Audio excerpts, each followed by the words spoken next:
इसलिए राधा जी का नाम पहले है। इसके बाद श्री सुखदेव जी की चरण वंदना है। यम प्रभजंत मनुपेत मपेत कृतम अद्वैपायनो विरह कातर आजुहाव पुत्रेति तन्मयता सर्वोमिने दुस्तम सर्वभूत हृदयं मुनिमान तोषति। अजान बाहु परमहंस अवधूत संस्कार शून्य अजान बाहु, जिसने माँ के गर्भ को ही 12 साल मंदिर बना लिया है। 12 साल तक सुखदेव जी रहे हैं गर्भ में। अजान बाहु का मतलब क्या है पहले ये जान लें। जिसके चलते समय हाथ की मध्यमा उंगली पैर के घुटनों के नीचे तक पहुंचती है। जन्मत ही जग दुख निरत नरा लपेटे भाग चले सुखदेव जी लगे पिताजी संग दिगंबरम भक्त विकीर केशव। बिल्कुल दिगंबर वेश, बाल बिखरे हुए हैं और ये गोलोक धाम से आए हुए हैं। गोलोक धाम में ये राधा जी के गुणानुवाद करते थे। राधा जी के दाहिने हाथ पर बैठते थे। राधा जी ने कहा कि अगर कल्याण चाहते हो तो मेरे गुणानुवाद की जगह कृष्ण का गुणानुवाद करो। सुखदेव जी ने कहा कि मुझे नहीं पता कृष्ण कौन है। राधा जी ने कहा इसे जानने के लिए तुम्हें भारत के पवित्र भूमि पर जाना पड़ेगा। ये भारत की ऐसी पवित्र भूमि है जहां पर इस धरा पर आने के लिए भगवान भी तरसते हैं।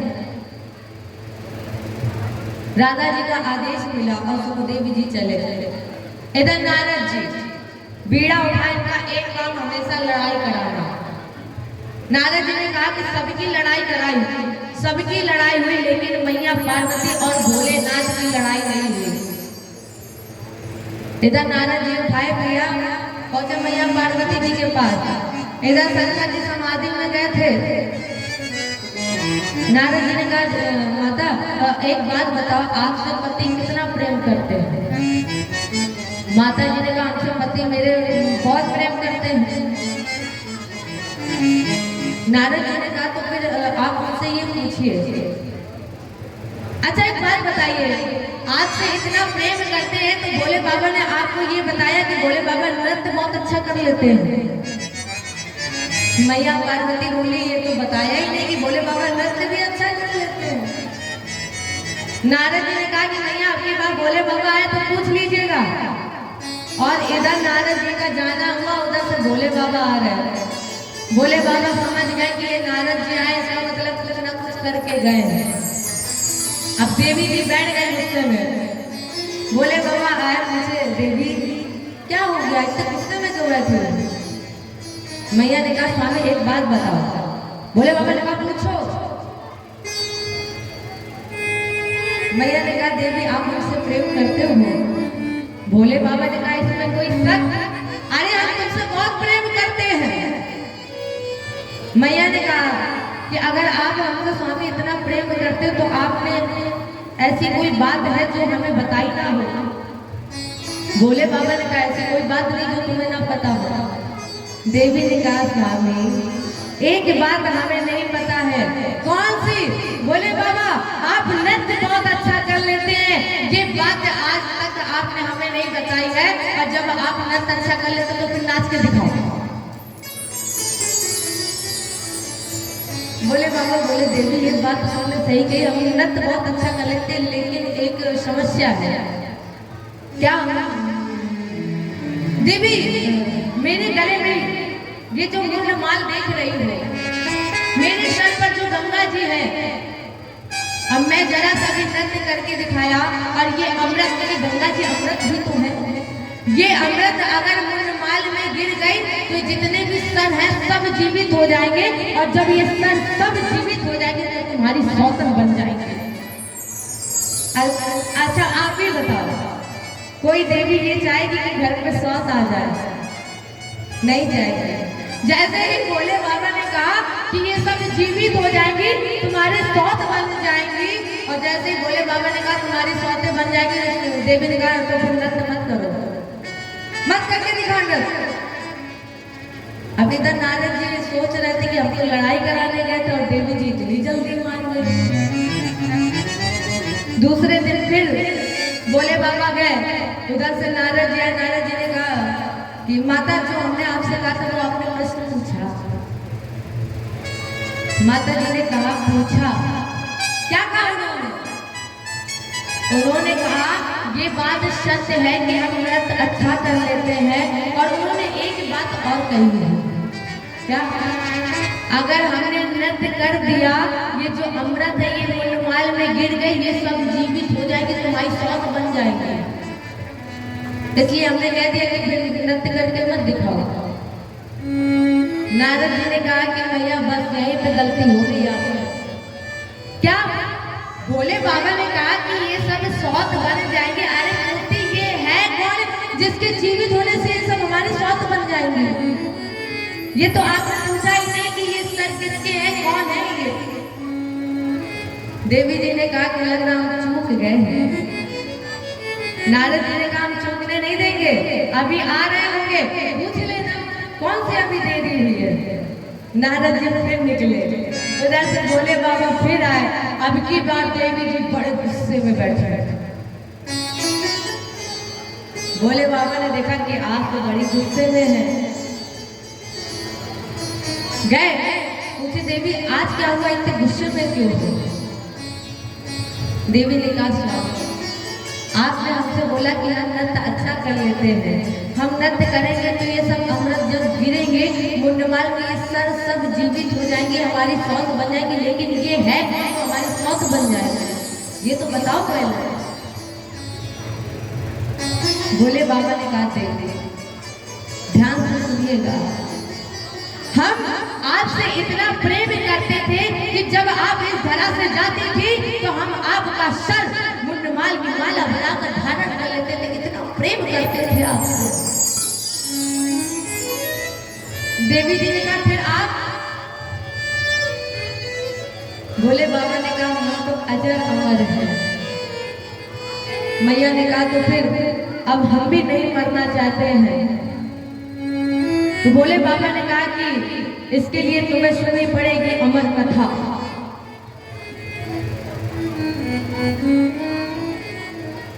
भोले बाबा ने आसन लगाया अमर कथा के लिए, और उसी समय सुखदेव जी गोलोक से आकर एक शुकी के अंडे में प्रवेश कर गए। शंकर जी ने तीसरा नेत्र जैसे ही खोला, कैलाश जी विहीन हो गया, सब चले गए, कोई नहीं रहा था। भोले बाबा ने कहा देखो अगर आप अमर कथा सुनने जा रही हो तो कान और आंख दोनों खोल कर रखना, क्योंकि जहां आंख झपकी नहीं कान अपने आप ही काम करना बंद कर देंगे। इसलिए देवी हम जब आपको कथा सुनाए तो बीच में हुंकारी जरूर भरती रहना, जिससे हमें लगे कि आप कथा श्रवण कर रही हैं। अब भोले बाबा ने अमर कथा सुनानी प्रारंभ की। जैसे ही कृष्ण जी का चरित्र आया, ये इतने आनंद में मग्न हो गई, नेत्र बंद हो गए, और जब नेत्र बंद हो गए तो कान अपने आप ही बंद हो गए। अब देखो सुख माने होता है तोता। तोते ने सोचा कि अगर मैया ने हुंकारी बंद कर दी तो भोले बाबा कथा बंद कर देंगे, इसलिए तोते ने ही हुंकारी प्रारंभ कर दी। और जैसे ही पूरी अमर कथा सुन ली, आरती की बारी आई। जैसे ही भोले बाबा ने कहा देवी आरती, अब एक नेत्र बंद कान बंद, उन्हें कुछ समझ में नहीं आया, एकदम से चौक में उठी और कहा स्वामी आरती। अरे अभी तो हमने कृष्ण जी का चरित्र ही नहीं सुना और आप आरती की बात कर रहे हैं।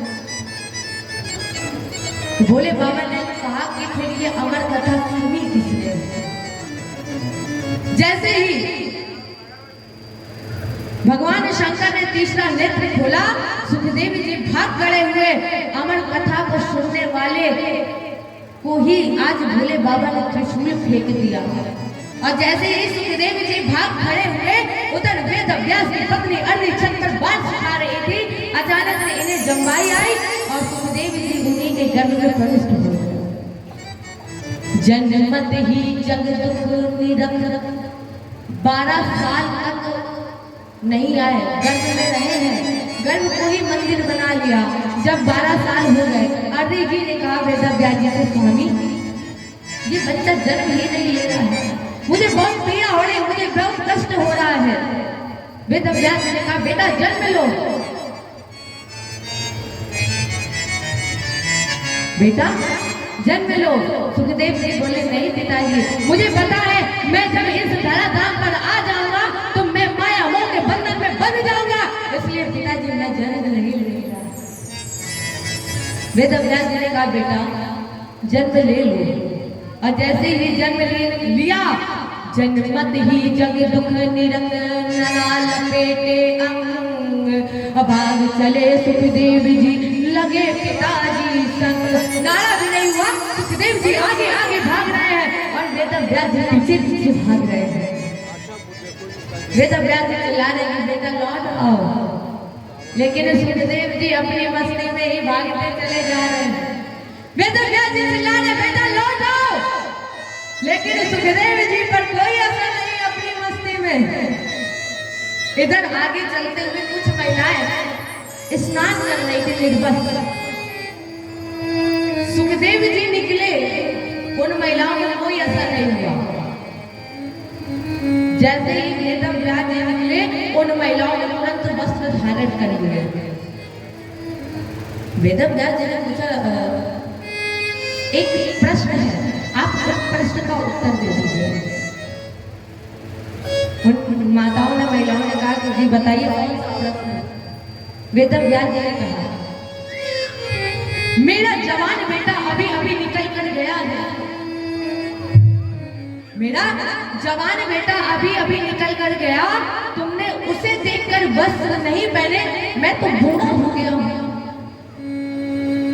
मैं बूढ़ा हो गया हूं, फिर तुमने मुझे देखकर वस्त्र धारण क्यों किए। उन माताओं ने बड़ा अच्छा उत्तर दिया, कहा महाराज अरे उसको तो पता ही नहीं है कि स्त्री क्या होता है, पुरुष क्या होता है, वो सबसे निर्भीक है, कुछ नहीं जानता है। लेकिन आप तो सब कुछ जानते हो ना, और जब आप सब कुछ जानते हो इसलिए उन महिलाओं ने वस्त्र धारण किया। अच्छा जब कोई फल लगता है तो पहले फलता है, फूलता है, और जब हम उसमें ईंटे पत्थर मारते हैं तो वो फल गिरकर हमें क्या देता, फल ही तो देता है। इसलिए संत का हर कार्य समाज के लिए होना चाहिए, समाज के कल्याणार्थ हर कार्य होना चाहिए। इसलिए जब वेद व्यास जी लौट कर वापस आए, तब सुखदेव जी एकांत गुफा के अंदर बैठ करके निराकार और आशा समाधिस्थ हो गए। ऐसे परमहंस, परम शून्य शिशु परमहंस के श्री चरणों में कोटि प्रणाम, नमन और नमस्कार। इसके बाद इस नैमिष का निर्माण हुआ और इस नैमिष में 88,000 ऋषि मुख्य आसन पर, श्री शौनक जी महाराज उच्च आसन पर और श्री सूत जी महाराज। देखो शौनक जी की अपनी कुछ जिज्ञासाएं थी और उन्होंने अपनी कुछ जिज्ञासाएं रखी। महाराज जी आज हम आपकी शरण में आए हैं, इसलिए हमें भागवत जी की चर्चा सुनाइए। जिज्ञासा रखी। अज्ञान ध्वांत विध्वंस कोटि शूर समप्रभ, असूताय कथा सारम मम कर्णशाय। महाराज जी ऐसी कोई कोई ज्योति, ऐसा कोई तेज, ऐसा कोई प्रकाश जिसके श्रवण करने से हमारी अज्ञानता का नष्ट हो जाए। कथा का जो स्वाद है वो हमारे कानों को अमृतमय लगे, इसलिए ऐसी कथा सुनाई जाती है जिसके सुनने से भक्ति ज्ञान विरागा, तो भक्ति ज्ञान और वैराग्य की वृद्धि हो जाए। महाराज जी इतना ही नहीं, माया मोह निराशस्य वैष्णवे प्रियते कथम। महाराज जी जिसे वैष्णव लोग बड़े प्रेम से सुनते हैं, पढ़कर सुनकर अपने जीवन में उतारते हैं, ऐसी अमृतमय कथा सुनाते हैं जिसकी छत्र छाया में जाने से बड़े बड़े योगियों को वैकुंठ दुर्लभ है, वो हमें और आपको सुलभ हो जाता है। क्योंकि कलयुग धर्म न ज्ञान विवेक, कलयुग में ना तो धर्म है, ना ज्ञान है, ना विवेक है। इसलिए हमारे सामने ऐसी ज्योति जलाई है जिसकी छत्र छाया में जाने से हमारी अज्ञानता का नष्ट हो जाए। सर्व सिद्धांत स्वामी सिद्धांत पर निचोड़, समस्त बीमारियों की औषधि है श्रीमद् भागवत कथा। अगर हम भागवत जी की शरण में आ जाएंगे तो सभी बीमारियां दूर हो जाएंगी।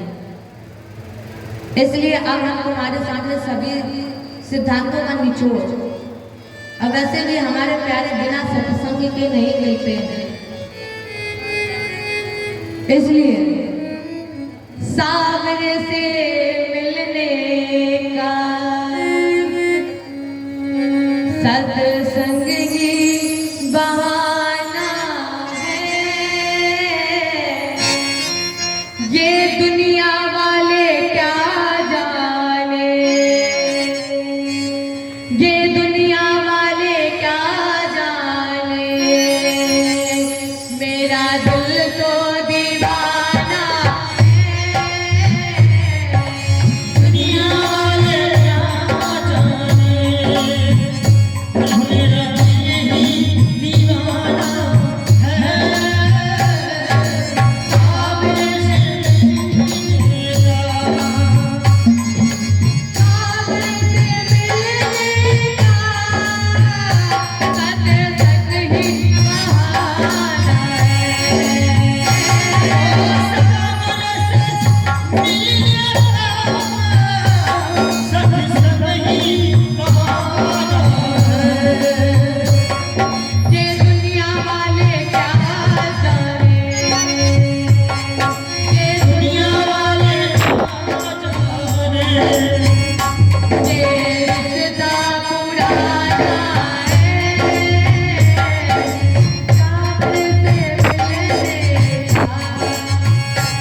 समाज के लिए नहीं। अगर आपके भाषा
ये दुनिया वाले क्या जाने, ये रिश्ता पुराना है और सामने से मिलने का सत्संग ही बाना है।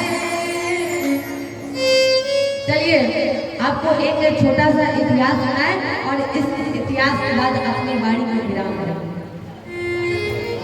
एक दिन नारद जी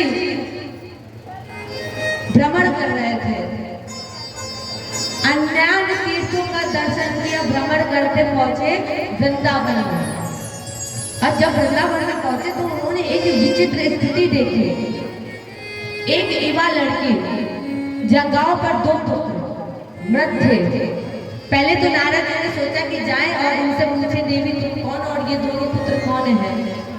लेकिन इतनी महिलाएं थी कि नारद जी ने कहा कि अगर हम बीच में गए पूछने तो क्या पता ये महिलाएं उन पर ही टूट पड़े। इसलिए नारद जी नहीं गए और लौटकर जैसे ही चलने लगे उस देवी ने आवाज लगाई, बाबा एक क्षण रुक जाइए। अब नारद जी तो चाहते ही थे। नारद जी ने पूछा, देवी कौन हो तुम? तुम्हारे दुख का कारण क्या है? क्यों इतनी दुखी हो? उस देवी ने अपना परिचय दिया, कहा, बाबा मैं भक्ति हूँ और ये जो 2 पुत्र देख रहे हो ये मेरे ही पुत्र हैं, ज्ञान और वैराग्य। सुनिएगा, भक्ति के 2 पुत्र हैं, ज्ञान और वैराग्य। मैंने जब वृंदावन में कदम रखा मैं तो युवा हो गई, लेकिन ये दोनों पुत्र अभी भी मृत पड़े हुए हैं। वृंदावनम पुनम प्राप्ते नवीनेव शुरू पड़े। वृंदावन में जब मैंने कदम रखा मैं युवा हो गई, लेकिन ये दोनों पुत्र अभी भी मृत अवस्था में पड़े हुए हैं। नारद जी ने कहा, देवी चिंता मत करो, हम जो कह रहे हैं वो करो। क्या? श्री कृष्ण चरणाम भोजम, भगवान श्री कृष्ण के चरण कमलों का स्पर्श करो। और इसके बाद नारद जी ने ज्ञान और वैराग्य के कान में आवाज लगाई, कहा, ज्ञान जागो वैराग्य जागो। एक बार ज्ञान और वैराग्य जागे भी, लेकिन फिर उसी मृत अवस्था में पहुंच गए। माने नारद जी के तार में जितने भी सर्कस में तार थे, वीणा में थे, सब उपयोग कर लिए, लेकिन ज्ञान और वैराग्य को कोई फर्क नहीं पड़ा। अब नारद जी ने सोचा क्या किया जाए, तो एक आकाशवाणी हुई कि सत्कर्म करो। अब नारद जी सत्कर्म की तलाश में जा रहे थे विशालपुर की ओर। शंकादिक ऋषियों का आगमन हुआ। नारद जी ने पूरा वृत्तांत बताया। शंकादिक ऋषियों ने कहा, इदं भागवतम नाम पुराणं ब्रह्म संहितं भक्ति ज्ञान विरागाणां स्थापनाय प्रकाश। अगर सत्कर्म करना चाहते हो तो भागवत जी की कथा का गायन आयोजन कराओ, भागवत जी की कथा सुनो और सुनाओ, क्योंकि इससे बड़ा कोई और सत्कर्म नहीं है। 7 दिवस के बीच में होगा मरघटवास और सोने की काया गले कोई नारद जी ने कहा, भागवत जी की बात कर रहे हो? अरे हमने इन्हें जगाने के लिए वेद वेदांत घोष गीता पाठ प्रबोधितम, मैंने उन्हें जगाने के लिए वेद का उद्घोष किया, वेदांत श्रवण कराया, गीता का पाठ कराया, और आप कह रहे हो कि भागवत जी की कथा सुनो। देखो ये एक ऐसी कथा है जिसको सुनने से सारी बीमारी दूर हो जाती है। और वास्तव में भागवत वही सुनता है जिन्हें सुनने का अभ्यास होता है। राम कथा के 3 अधिकारी और जिनके सत्संगति अति प्यार, इसलिए इदं भागवतम नाम, ये भागवत नाम का ग्रंथ स्वयं भगवान की वाङ्मय प्रतिमूर्ति, उनकी मूर्ति है। उसका उद्भव, उद्गम, विकास भक्ति ज्ञान विरागाणां, उसका उद्भव भी भक्ति ज्ञान वैराग्य को चैतन्य करने के लिए हुआ है। इसलिए इदम भागवत जी की कथा सुनो और सुनाओ। परिणाम स्वरूप गंगा द्वार समीपे तू तटमानंद नाम, गंगा जी के किनारे आनंद नाम का तट। और आपको मालूम है ये आनंद नाम का तट कहाँ? हरिद्वार में। लेकिन विद्वानों ने हरिद्वार नहीं लिखा, क्या लिखा? गंगा। हरिद्वार क्यों नहीं लिखा? वेद व्यास ने सोचा कि दो संप्रदाय विशेष है, शैव और वैष्णव। शैव माने भी हरि और वैष्णव माने भी हरि, दोनों में कहीं विवाद ना हो जाए इसलिए नहीं लिखा। गंगा जी के तट पर शनकादिक ऋषि शरद कुमार जी वक्ता बने और देवर्षि नारद जी श्रोता बने। अब कथा का आयोजन प्रारंभ हुआ। साप्ताहिक अनुष्ठान हुआ। देखो अनुष्ठान कहीं भी हो, हर अनुष्ठान से दो मुख्य बातें निकल के आती हैं। हर अनुष्ठान कहीं भी आप कथा सुने, दो बातें जरूर निकल के आती हैं। और यही बात आपको बता के, ये प्रश्न है, यही बात हम आपको बता के अपनी वाणी को विराम करें। कौन सी दो बातें? पहली बात, कथा के श्रोता कैसे आए? कौन से श्रोता आए?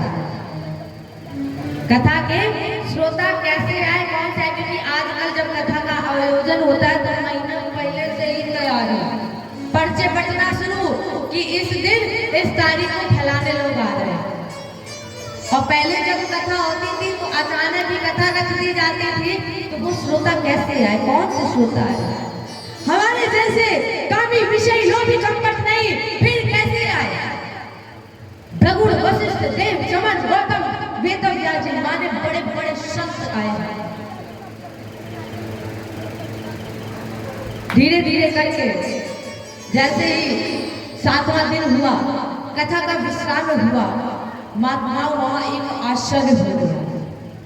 कैसा आश्चर्य? देखो अगर आप कथा मन से सुनेंगे तो परमात्मा जरूर मिलेंगे। क्या आश्चर्य हुआ? बनमाली घनश्याम पीतवासा मनोहरा। जैसे ही 7वें दिन कथा का विश्राम हुआ, महात्माओं एक तेज पुण्य प्रकट हो गया। ऐसा तेज था जैसे लग रहा था उस तेज के मध्य में करोड़ों सूर्य। बड़ी विचित्र स्थिति हो गई थी सबकी। और उन करोड़ों सूर्य के बीच में घनश्याम श्याम वर्ण, ऐसा लग रहा था जैसे सूर्य के मध्य में चंद्रमा प्रकट हो गया हो। वर्ण नेत्र की तरह चंचल, इतनी लंबी वैजयंती माल की भगवान के गले से ये जो निचले वाला सिरा होता है वो भगवान के पैर के अंगूठों से छू रहा है। और जैसे ही हमारे प्रभु चतुर्भुजी रूप में प्रकटे, एकदम से ज्ञान और वैराग्य को चैतन्यता मिल गई। और जब ज्ञान और वैराग्य को चैतन्यता मिली तो ज्ञान और वैराग्य उसी पंडाल में नृत्य करने लगे और झूमते हुए कहने लगे, ठाकुर जी सब कुछ आज निछावर कर दिया है। जीवन का मैंने सौंप दिया, सब भार तुम्हारे। जीवन का मैंने, आप लोग गा रही हैं, अच्छी बात है, लेकिन ऐसा गाओ कि हमें भी सुनाई दे कि आप गा रही हो। इसीलिए हमने भैया लोगों को शांत कर दिया कि शांत हो जाओ। इसी भजन के साथ आज अपनी वाणी को विराम देंगे, इसलिए आप सभी गाइए, जीवन का मैंने तुम्हारे, जीवन का सब भार। हमारी माताएं देख लो कितनी तेज है, कितनी अच्छी है। आप लोग बैठे हो और आप दोनों हाथ उठाइए, दोनों हाथ, और तालियों की सेवा के साथ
उपकार हमारे हाथों में, उपकार तुम्हारे हाथों में। इसलिए क्या कहा, जीवन का मैंने सौंप दिया सब भार तुम्हारे हाथों में। एक आशीर्वाद भागवत के एक एक श्लोक में तुम्हारा गायन है। आज के बाद जहाँ भी भागवत जी का आयोजन हो, गायन हो, उस पंडाल में भक्ति ज्ञान वैराग्य चैतन्यता हो जाए, तुम्हारा नृत्य हो जाए। इस कथा को सुन ले, अपने आप ही ज्ञान की प्राप्ति हो जाए, वैराग्य के द्वारा परमात्मा को प्राप्त करने में सामर्थ्यवान हो जाए। और यहाँ पर भागवत दर्शन करने के लिए सुखदेव महाराज भी आए।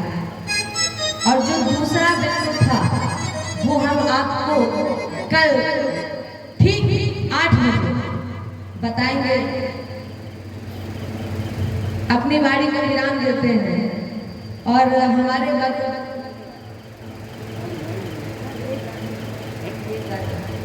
हमारे बगल में शायद आत्म परिचय पहले ही मिल गया है। हमारे पिताजी, मैं जबरदस्ती लेके आई हूँ, इनका कार्यक्रम था, मैंने कहा कार्यक्रम छोड़ दो, मेरे साथ एक बार बिहार चल के देखिए। बिहार में जो भक्त है वो वास्तव में कहीं नहीं है। मैं जबरदस्ती लेकर आई। तो हम ये चाहते हैं कि मेरे पिताजी एक भजन आपको सुनाए। और देखो, आज जो उपस्थिति है बहुत अच्छी है और हम चाहते हैं इससे दुगनी उपस्थिति। पिछली साल देखो कितनी भीड़ थी। अब जब मेरे पिताजी आए, पिताजी कहेंगे बेफालतू में इतनी तारीफ करे जा रही थी। अरे आओ सब लोग कथा सुनो, क्योंकि हमने आपको पहले ही बताया, बड़े भाग्य मानुष तन पावा, बड़े भाग्य से शरीर मिलता है, तन मिलता है। ज्यादा से ज्यादा आओ सुनो, आपको भजन भी सुनाएंगे और भागवत जी की कथा भी सुनाएंगे। एक बार जय घोष लगाते हुए जोर से बोलिए वृंदावन बिहारी लाल की, कृष्ण कन्हैया लाल की। बोलो भागवत भगवान की। मुझे लागे भजन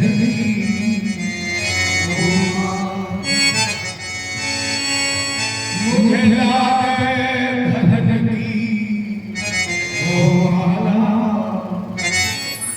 मुझे लागे भजन की ओ माला, मुझे लागे भजन की ओ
पहला